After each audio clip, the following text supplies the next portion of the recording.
That's why in the Quran, the best example, the refutation against Christianity in the Quran. Allah said about Jesus and his Mary, كَانَ يَأْكُلَانِ الطَّعَامِ. Both of them used to eat food. What does that mean? It means that they cannot be independent. And God is independent, is self-sufficient.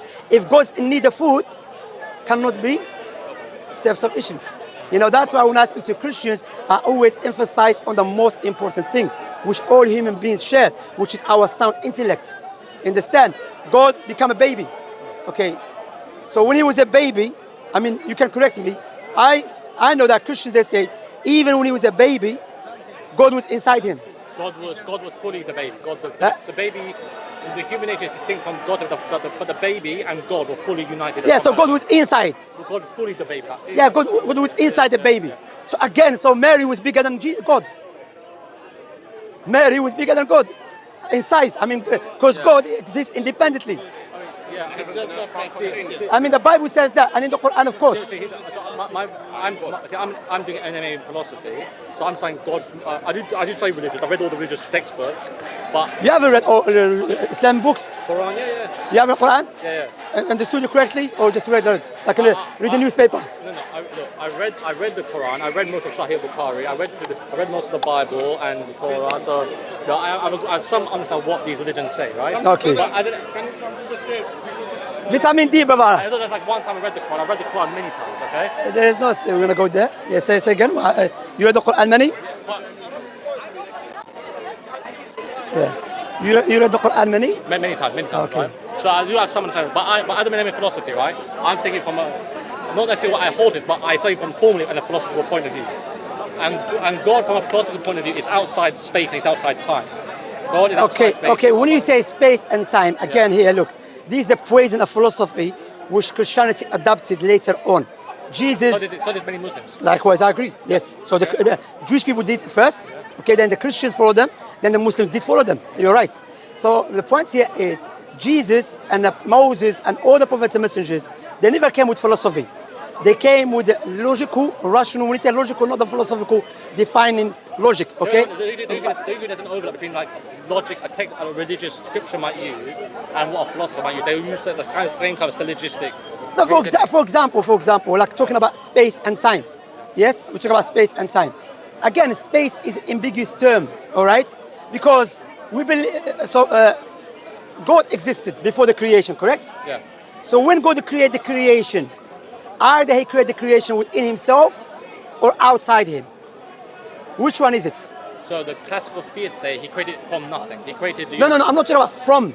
When God created the creation, was it within himself or outside himself? But here's the thing, if God has no place, inside, outside, it doesn't really... There's the meaning. But there is God exists before the creation, correct? Yes. So now rationality, God exists and there's nothing beside God. God created the creation. Yeah. Either it's going to be inside himself or outside him. There's no third option. It's like asking where the edge of the earth is, right? No. The question is it over here or is it over there? No. Okay. It's a logical, rational, brother. You cannot escape it. It's irrational.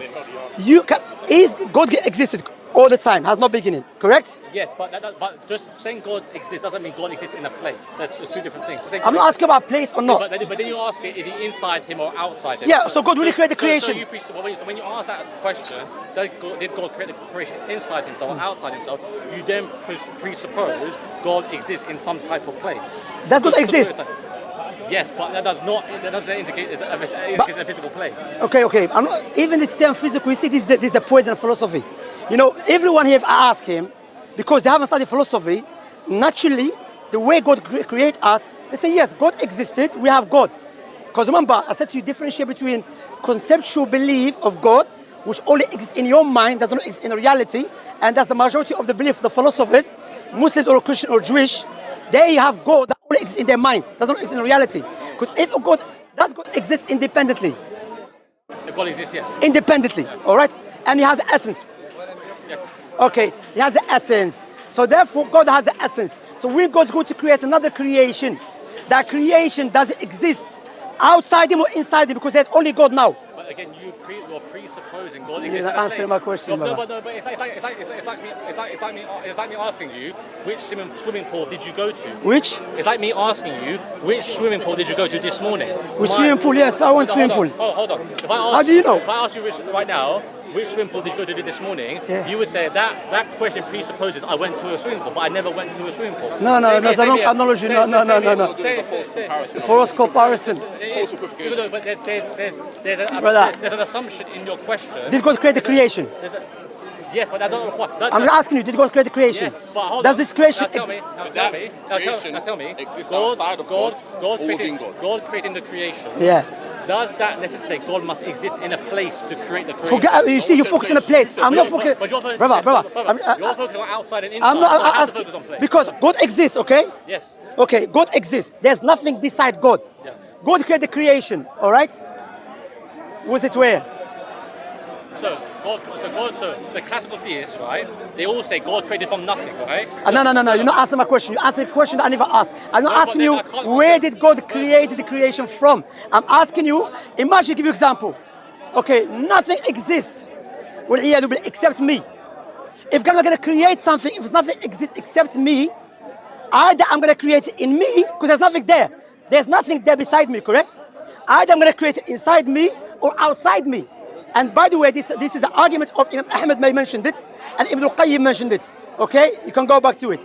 This is the problem and the poison of philosophy. You start going, what you do in our respect, you become sophistry. Okay, you can see that. You know what is sophistry? You can have that view. But do you know what is sophistry? Yes, I'm just speaking nonsense, right? Have that view, have that yeah. view. But understand many Ash'ari Muslim theologians, the exact same They're poisoned by philosophy. That's your view. No, it's not. You can have that view. You can have that view. You can have that This view. is the view of the uqala, the people with sound intellect. Look, understand. One Muslim tells you something, other Muslim scholars tell me No. I have to go back to what seems most like logical to me, right? It seems for a being that exists before space and time, talking about this being as if it had a place that has an outside and inside doesn't seem to be rationally warranted. Where he created the creation? Sorry? Where he created the creation? The creation does the creation exist? The creation does exist. Does God exist? Yes. Does the creation exist inside him or outside him? But again, that presupposes God has a place. Brother, if God exists, what are you playing around? If God exists, this is sophistry. There is that. This necessitates. Look. If there's nothing exists except me, if there's nothing exists except me. But that's you. The case. I can't prove that. Okay. Can't prove that. You believe in God? Yes. Okay. And now, okay, no problem. You know what? Forget all of this. If God doesn't have place according to your Bible. Just rationally. No, rationally, brother, a place. The term place is ambiguous. If you mean a physical place which is created, yes, I agree with you. Okay. But if you mean God is separate from this creation, then it has to be somewhere. Okay. You call it place or not, it's up to you. So we've agreed. God does not exist in a physical place. No. Listen carefully. You have to listen to my words. Listen. Physical place. Yes, created. Right. No. Wait. I don't believe God is contained by a physical place. Good. Okay. We both agree. However, in the Bible and in the Quranic teaching, not according to Aristotle, Plato, according to Moses and Jesus, according to the Bible, Jesus is standing next to God, and God is sitting on the front. Okay? Is it a vision? Is it the front? No, it's not vision. That's reality. That's a reality. On the day of judgment, God will be sitting on the throne. Okay? That throne is inside God or outside God? Well, you see, I'm not looked at these passages, right? It's in the Bible. I can show you. Okay. That's why you're following a philosopher. You're not following Jesus. First of all, Huh? Genesis. It's Corinthians what? Okay, Corinthians. It's not philosophy. It comes from Genesis. Because in Genesis it says man was made in the image of God. There's an inherent mystery within Jewish and Christian theology in that the man's making himself. Sorry, I don't want to be filmed. It doesn't want to be first. Okay. But let's agree. But I don't know what we're talking about. We both agree God does not exist in a physical place. So we both agree. Then It's not contained by a physical place. However, I believe. Okay, sorry. So there's no point in talking about a physical outside and an inside. When you say outside and inside, I only know that to mean physically. I don't have no. But even the term physical, what do you mean by that? What has being? What has being? Matter. What has matter? Okay. What has matter? So here's the way. the only concept of outside and inside I have in my head is that of physical, right? Say again? The only concept of outside and inside I have in my head is that of physical, right? Okay, it's your problem. That's your mind's problem. Not the reality. Yeah, fine. there's a problem with your mind. But here's the thing. Because this is the outcome of being Fine, praised. No problem. We can only know reality throughout. I have my mind. Do you Ah, understand? this- Do you look, understand? I don't have your mind. I don't have his mind. I only No, have no, my but mind. sound reasoning, which any This is human. sound reasoning. No, no, it's not. If, It's not. If God does not exist in a physical place, how can you speak Brother, of an what do you mean by outside- physical place? How can you speak of an outside and inside when the only concept of outside and inside I have are physical? Okay, what do you mean by understand? physical place? Something that has matter, something that has like atom, made out of atoms. That's have matter, yeah? Something has a matter, okay? Yeah. So matter is created, of course. So God is outside the matter, okay? God is not created, okay? That's what I said to you. If God exists independently, Yeah, God exists independently, correct? yeah, Well, it's not really. Did He create the creation? yes. Okay. Is His creation was inside God or outside Okay. God? Or, no, let me. Because why? If there is God independently exists, He has own essence, yes? Is a logical, rational outcome. You cannot turn away from it. When He create the creation, not from where? When He create the creation, did He create the creation outside Him, inside Him? Because He exists independently, okay? Or He's above the creation, or the creation is above Him, or because He created in reality, correct? Tell me how. If you mean Yeah. outside in the thing that if you mean outside by the creation, the creation is distinct from God. Yes. That's a yes. That's it. Okay. Remember, So there was a but misunderstanding. Okay. Hold on. Understand. Primarily, outside means place. No, brother. This again, this is the problem of being praised by the philosophy, because philosophy try to dictate to us. For example, one of the if you say this, it has to be this way. For example, no. For example, if something moves, it must have a body. Okay, this is a philosophical conclusion. We're talking about God. We're not talking about this. Again, that's what I said to you. I said you are differentiate between followers of Jesus and Moses and the followers of philosophers. The Christians now, they don't follow Jesus and Moses anymore. Or they don't even follow Moses. I mean, even Jewish, even some Muslims, they, when it comes in speaking about God's essence, they speak with the terminology of the philosophers. So God is distinct from His creation, correct? Yeah. So that's it. That's what I say. And therefore, God, that's what we say, God is above the creation, distinct from His creation. So therefore, the creation exists independently, and God exists independently. Yeah, you agree? Yeah, that's it. And that's why we say God is, and this is why He goes with the fitrah. Because when He say, no, it's not inside Him, no outside Him, so therefore it has to be. Physically speaking. Brother, this creation is a physical. No, hold on. Inside, That's it. Inside and outside primarily refer to physical reference. But Yes? again, what I say to you, look, I have respect. You have to be careful. When we say physical, I don't care what this philosopher is going to say. Matter. No, okay. Is this creation matter? Yes. God created it. Yes. Is He mixed with it? No. It's distinct from it. Yes. So it's outside Him. In the sense it's distinct from its being, yes. If it's distinct, it's outside Him. But to speak of physical, Brother, if it's distinct from Him, it's outside Him. Let me finish. Alhamdulillah, khalas. But to speak of physical place, it is meaningless to speak of. Brother, everything again, outside, I'm repeating this term. But that's what Go outside ahead. and inside. Outside and inside refer to places. Okay. That's what it primarily means. Is God distinct from the creation? Yes. So it's outside Him. If by being distinct in that sense, yes. It's outside. That's not the that is not the primary. So therefore, that let is me not- finish. that- Let me finish. That's not the primary meaning of outside. Let me Do you finish. understand? So therefore, God being outside the creation doesn't mean God is in a place which we. Sorry. So we as a Muslim and the Salafis, that's why the Asha'ira, they believe, which yourself now you start dropping. Because when I said to you, it's distinct, you said yes, which therefore necessitates outside Him. Because if something is distinct of something else, mean is. But hold on. so much Hold on, shit. let me ask you a question. Together. Let me ask you a Yes. question. Allah, so much You shit, could- so much shit. no, God is. Words have meaning. Hey, Yeah, let words me has meaning, To say God is distinct from the universe, that has one unequivocal meaning, right? God is different from the creation. When you say God is outside the creation, you have two possible meanings, all right? Which meaning? You could say God is physically outside, or you could say in your sense God is distinct. Why do you choose to focus on the more ambiguous way of saying it when there's a more unequivocal way of saying it? No, I'm not. Saying God is distinct from the creation, that has one unequivocal meaning. That necessity outside. But you argue, is God outside? How is he outside? No, I never said how. No, I never said how. I never said answer because we. No. We went through. Is it outside means physical, or do you mean it's distinct? No. Firstly, outside necessitates distinct. Because if something is distinct, if I'm distinct from something else, is it mixed with me or outside me? Okay, in the sense of being, God. If you mean the sense of the being, yes, you can say God is outside. God is a being. But God is a being. Yes. It's outside the creation. In a secondary sense, yes, but that's not the primary use of the word outside. So why focus? So why would it? What do you mean by outside? Primarily outside refers to places, right? No, not all the time. No, not all the time. Primarily, almost always. No. When we talk about creation, yes. No. When we talk about creation, therefore, if I'm talking about God, I'm being so clear because logic dictates here. Look, logic dictates. If God is the only, it has no beginning, no end, and there was no creation, so there will be no physical place, which means create. When I say physical, I like to be emphasized. Mean create the place.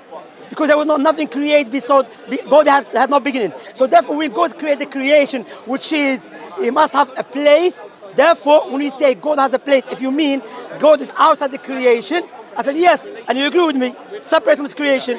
That's why the Ash'aris, they don't agree with that. The Ash'aris will say, He's outside, He's not inside, He's not the right, He's not the left. But even that, that's why Imam Ahmad, rahimahullah, may Allah have mercy upon him, from the Salaf, he came with argument which is a logical, rational to any human being. God, that's why I said to you, I start emphasizing on God exists independently. Because when I speak to Ash'ari, philosophers, Christians, I've noticed when they start speaking about God, they focus more on a conceptual God, which only exists there in their head. Because it doesn't make any sense. Something exists independently and it's not separate from another thing. I read this hadith in Bukhari. I read this hadith, right? Yeah. Where God, the day of judgment, He will first interview the Jews and then the Christians, and He'll come to the Muslims, right? Yeah. Like the righteous and the unrighteous among them, and He will come to them in the picture that is closest to them. There's a hadith like doesn't say close to them now. You talk about the hadith about. You talk about the hadith of Surah. No. That's about the hadith of Surah. That on the day of judgment, Allah subhanahu wa ta'ala will appear in one form and will appear in another form. Yes. But that doesn't mean he go against nature. And again, that's. I understand. So, my concept of God and your concept of God might be different, okay? But we can't say mine or your concept of God is can totally encapsulate the true nature of God, because one, God is beyond our comprehension, and two, the hadith itself said God will come in the form. God will come in the form closest to us, suggesting we cannot truly conceptualize God. I don't know if I remember this hadith correctly, but close to us. But anyway, closest to the form we have of Him, closest to the form we have. The exact wording was, I read this in Sahih Bukhari, I can bring it next week. Translation, maybe it's the wrong translation. Maybe. The word was, closest to the picture of Him in their minds, right? No, there's no hadith says close pictures in our mind. Anyway, the point here is, look. I can show you. No problem. I read it a few days ago. Okay. You can get it, but the translation, I know the hadith of Surah. That Allah will come in one form, then He will come in another form as a test, okay? Okay, so let me answer what yes, I do agree with you. We do not comprehend everything about God. Likewise, we don't comprehend His true nature. But we understand certain things which God tells us about Himself. There are certain things we understand, like which call universal knowledge, or that which is known by necessity. For example, the Ash'ari, when we speak about God's attributes, they try to negate some of God's attributes, claiming if you do affirm it, you are resembling God to His creation, which is incorrect, okay? Because, for example, the argument that Ibn Taymiyyah used against them, if you're saying, if I affirm this attribute of God for God, therefore I'm resembling to His creation, you are alive. God is alive. Is your life like God's life? No, okay. Likewise, for every attribute and every name of God, same criteria. Understand? So, for example, like I said to you about when you read about, that's why in the beginning I said, what's your name? I never call your name. I don't remember. Give me a fake name anyway. I'm not home office, by the way. Okay. My middle name is Hassan, so we'll go with Hassan. Hassan. Your middle name? Yeah, my name is Hassan. Yeah. Okay, Hassan, what I would say to you, that's why in the beginning I said to you, with the Christians now, they follow the Christian philosophers. Like you said, some Muslims do as well. If you listen to Bob is not speaking how Jesus spoke about God. He speaks about how some Christian fathers who were heavily influenced by Greek philosophy speak about God. I'm not sure. Once I was speaking to a Jewish young boy, and he negates every attribute of God. Like the Japanese. Like al-Jahmiyyah, you understand? Which doesn't make any sense. So the God they believe in doesn't exist in reality. Because anything that exists in reality independently must have attributes. You know? That's my argument. But let me bring you back, you know. I think you digressed a lot. The point here is about Christianity, God doesn't make any sense. The concept of God. I mean, Becoming a baby and God. The major, I would say, the Christian concept of God primarily is not about the incarnation, about the Trinity. Okay? How there's three distinct persons. But they are one. Yeah, still one God. They are one in what if they are distinct? The Christian argument is they're one in essence. They share the same essence, or they share the same self. Or so, for example, Shamsi, Hassan, Jamal, we are distinct people, but we are one essence.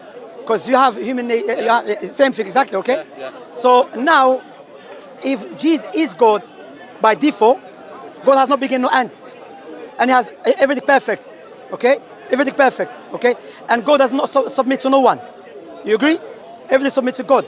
The Christian, they say to us, yes, when Jesus was on the earth, He had to pretend or act like a human being. Humble himself, yeah, which doesn't make any sense. That's not God's nature. That's human nature, humble himself. Yeah. God does not need to humble to no one because He's the greatest. Yeah. Guess what? In Paul, which is Corinthians, on the day of judgment, everything will submit to Jesus. Then Jesus Himself will submit to the Father. Subordinate, submit. Yeah, subjugate. Yeah. That is not. So you just told me God does not submit to no one. If Jesus is God, and that is not, and on the day of judgment, not only is a human being. On the day of judgment, He's going to submit to the Father. Therefore, they're not same. Jesus is lower than the Father. I mean, yeah. I mean, I guess like what they would say, yeah. The Christian would say is that again, the human, even when He's God, the human nature is still distinct from His divine. They're united in person, but they're distinct. No, but they say when He returned. Sorry to cut you. They say when He returned, it's not human anymore. He's God now. No, even though He's both human, even when He returns. Yes. So it's not going to be. Or He's not going to be human. Always going to be fully human and fully God. Hang on. They said to me the reason He became human here to communicate with us. Yeah. Then when He went back to the day of judgment, He resurrected. He resurrected, and humans will also resurrect, and humans resurrect is also part of their human nature. Okay. It's also nature that Jesus resurrects as a human as well. But in the Bible, does not say Jesus' human nature submits to God. It said Jesus Himself. So Himself as a whole. That includes God's nature according to your belief. And the question also, Jesus as God, is He the Father? No. He's not the Father. Jesus as God, does He know the hour? No. Huh? No. He doesn't know. So He cannot be God. Yeah, that's a problem. Yeah. Jesus as God, is Jesus as God? What I've seen in the Bible, Jesus, because God is not God part-time, it's God all the time. Which He should be worshipped alone, should be glorified. In the Bible, it seems that Jesus as God, He's like He took day off to be God. Just Jesus worshiping the Father only the Father. He's not even asking His other nature, which is God, to help Him. That's why I look at the Islamic teaching, which goes in line with our sound intellect and the natural inclination, which the Creator created us with.